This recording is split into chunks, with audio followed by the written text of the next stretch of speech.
V. Cortez, sumabit. MCR, comeback. Kento Bento, comeback. Puting ilaw kid, napansin ni Juan Carlos. Kumusta yung mga cancer? Ako nga pala si Mocha Frappuccino para maganda na legit fake news. Nga. Ngayon, daanan natin ang mga balita kina ngayong linggo.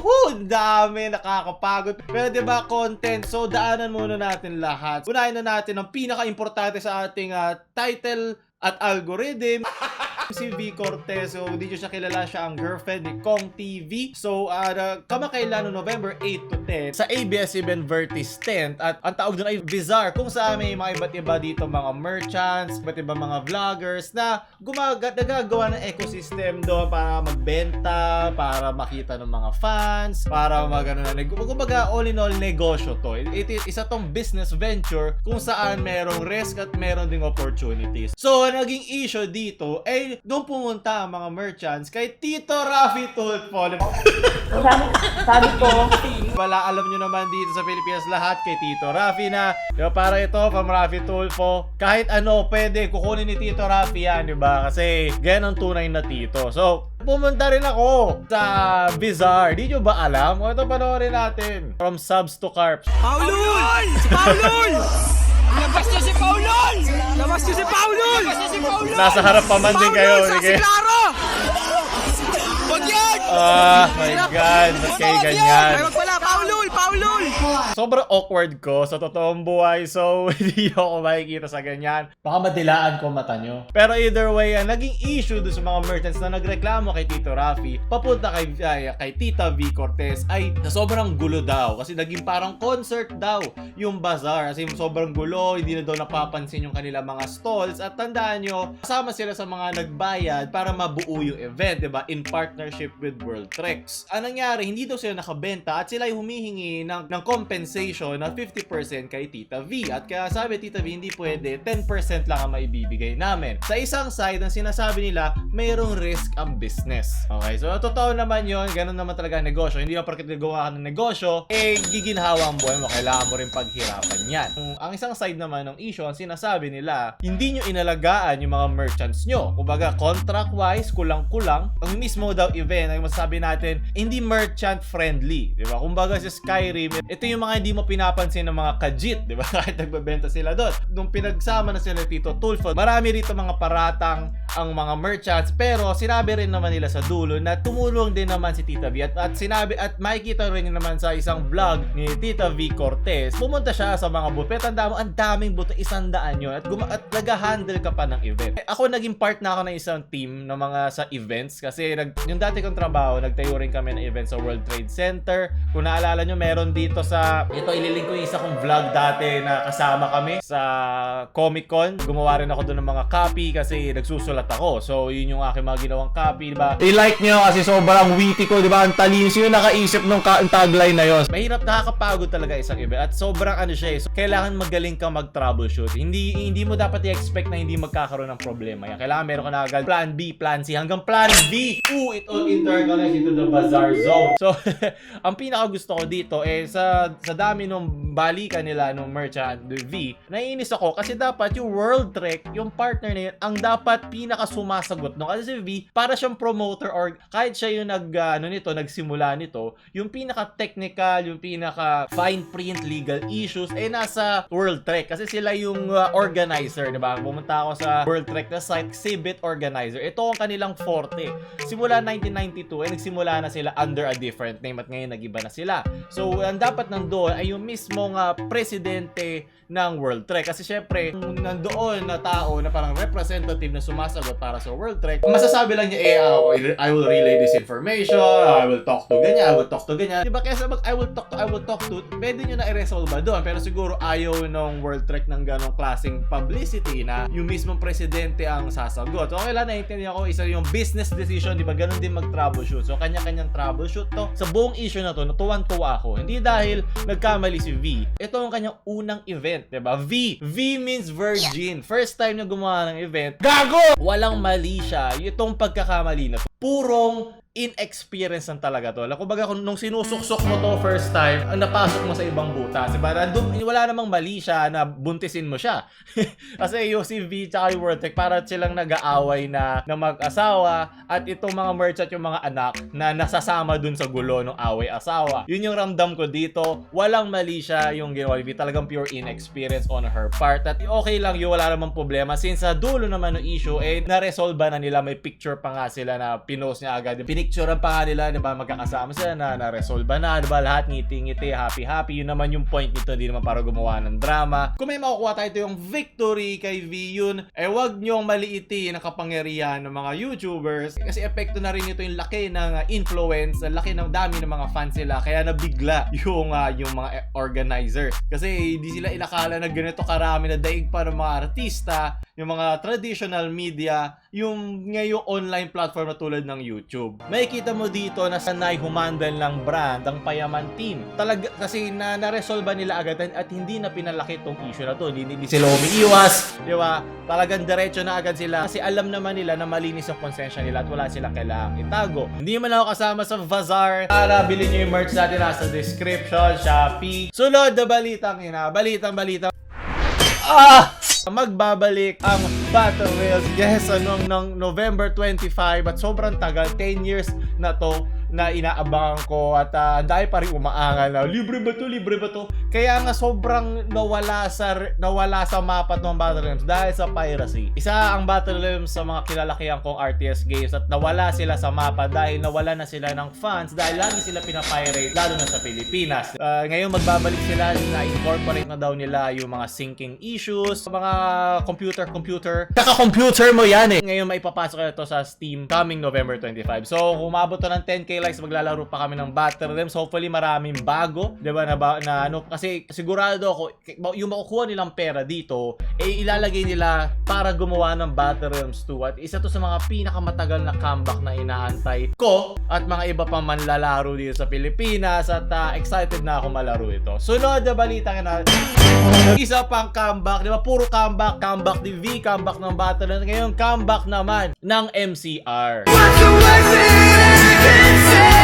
My Chemical Romance, diba? Emo Kids, yeah, bangs! Love is not forever, but for you, yes. So, ayun, magbabalik ang MCR. Hindi to permanent, comeback show lang to. Parang pwede sila ulit maghiwa-hiwalay pagkatapos agad dito. Pero, tuwang-tuwa mga Emo Kids ng Pinas nung lalaman nila to kasi kinalakihan din nila to. So, daanan natin iba mga memes na inilabas ng ating komunidad nung nalaman nila ang sayang ito. From Migs Rival. Ang G-chord. Yes! Copyright, yeah. Well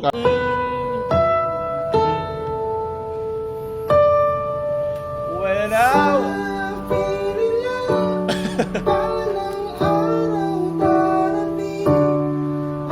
Sana itugtog to sa comeback. Crossovers. Very witty, magaling. Maraming salamat, Migs Rival. Diba? From Ramel Hamada. Diba? Na-foresee My Chemical Rodriguez. Diba? Na-sense na nila. Ito talaga yung rason bakit sila magka-comeback. Sila ay na-influensya. Welcome to the Fat Parade. Hoy, huwag ka mag-fat shaming dito. Yung comment section to cancel. Sunod, maraming salamat. When I was a young boy, my father took me into Bazaar to see Tulfo. Total, may papasok ko na to kasi sobrang tagal ko na itong naririnig, lalo na pag kay Tito Will. Ito, naalala nyo ba to?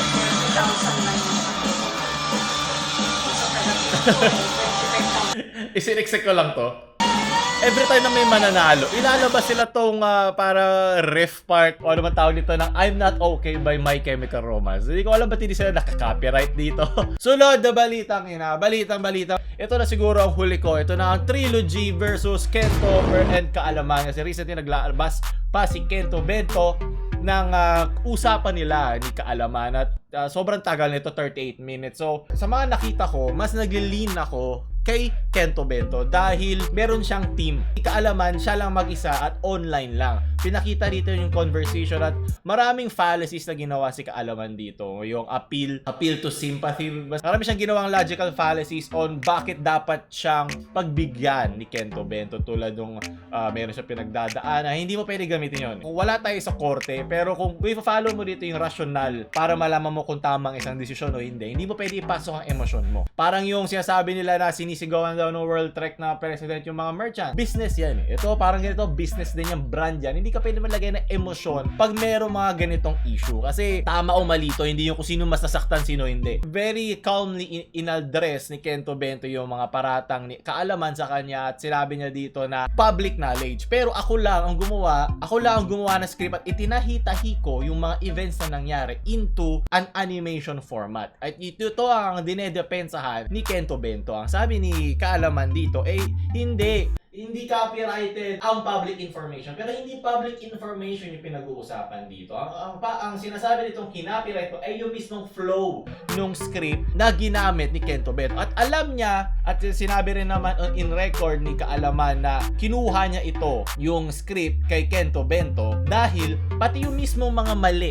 You basically got the information from my video. Sinabi niya, mismong mga maling information na naipasok ni Kento Bento dito, nakopya din ni Kaalaman. Makikita mo rin to doon sa mismong video daw ni Kaalaman. So, ibig sabihin, hindi ka gumawa ng sarili mong research. Kung ni-research mo to via Kento Bento's video. So, ang masasabi ko lang dito para matapos na, Kaalaman, kung nakikita mo to, take the loss here. Kung baga kanina, tinake ni V ang victory. Ito, i-take mo lang to loss. Hindi na nga siya magkasasampa ng kaso. Nakatago, naka-unlisted. Hindi na niya pinpublic to. At pinost niya sa kanyang community na tab. Sana magkaayos na sila privately para hindi na to lumaki dahil diba nandito naman sila para mag-inform at hindi para gumawa ng drama. Kaalaman, Kento, maraming salamat sa content from the cancer. Ang daming K kung kanina puro V. So sana magkaisa kayo at ipagpatuloy nyo inyong ginagawa. Sunod na balita, si John Gabuta, isang kilalang nag-viral nung gumawa siya ng cover nung buwan ni Juan Carlos, ay napansin na mismo ni Juan K. Carlos. It all interconnects, puro K. Sabi niya, paborito kong cover ng buwan ay yung ginawang cover ni John Anthony Gabuta. Ibang level ka na, John. Sa'yo, ikaw ay ating nagtaka sa paligid. So ngayon ang iisa, sana ay pakinggan na sa ilalim na puting ilaw. Sa nila, ano ba? Ayoko nang copyright. Tigilan natin to. Congrats sa tapansin ka, John Gabutan. Iba talaga nagagawa ng memes. Maraming salamat sa mga laging gumagawa dyan. So, doon tatapos sa ating mga balita ngayong linggo. Sana nagustuhan nyo. Sana describe ko ang kanilang mga kanya-kanyang mga problema at kung paano nila to naayos. Kasi tandaan nyo, siguro makukuha lang nating lesson dito. Pag meron ka online brand, wag kang magulat or wag kang magtaka pag meron kang issue bigla sa internet kasi lahat dito issue kahit gumawa ka na mabuti issue so ang ano na lang dito kung gaano ka kagaling ayusin yung issue mo ng pinakamalinis at pinakamadaling paraan to ng ginawa nito ni V. Ito parang comeback episode, parang redemption arc to ng mga nasama ngayong ating balita ngayong linggo. Parang yung 6K subs natin nag-comeback, diba? Lahat dito nagka-comeback, diba? Tiwala lang, kumpiyansa sa sarili, magagawa mo ang lahat. Woo! Diba? Meron naman tayong positive dito, diba? Hindi lang AIDS. So ako si Mocha Frappuccino. Ito like, share sa mga vida-vida nyong friends at huwag nyo kalimutan mag-subscribe. Mocha Frappuccino out. It's a real story. What are you even talking about? The movie is a fictionalized version of the real events. The real events, based on my research of multiple Japanese sources, is what I presented in my video, scripted in detail in a style that is transformatively different from the source you are looking at. You didn't even do any of this research. I didn't even look at the source that he linked. There are like many sources on this story because it's a famous story in Japan. If that is the case, well, my video is also transformative since I added a lot of different sources online. Now he's contradicting himself because he's pretty much said he took the script from me. You didn't really do the Japanese research where all the information is. It's only now that you're doing this. You basically got the information from my video. The English sources on the internet do not go into any detail, yet your video went into detail. And therefore, as a right, I could legally claim your video, which I chose not to do. Instead, I gave you the opportunity to take it down yourself. As I told you, crediting me makes no difference. You're saying that is your work. That's why you're angry about the whole situation. We're talking about how your source was basically me. It's my work and my research. I can't say the same about yours. He continues, you just translate from someone else. And I go, I didn't translate it from one source like you did, but it is not yours to possess. You're possessing that the story is truly yours because of language barrier. You are taking advantage of this. I don't follow his logic, but I replied, I took research from multiple Japanese sources. In fact, they were contradicting sources, and I had to actually think and use analysis to figure out how to best present the details of the story. You didn't do that. That's the difference. Goes on about the movie source, about the main character called Sakuma. That is what is told on the article. You are reading a movie source. I never even looked at that article you are looking at. Many Japanese articles talk about this story from the first escape to the fourth escape because it is just a novel. It's a real event. It's real. There's even a museum. I really should have just stopped the conversation, to be honest.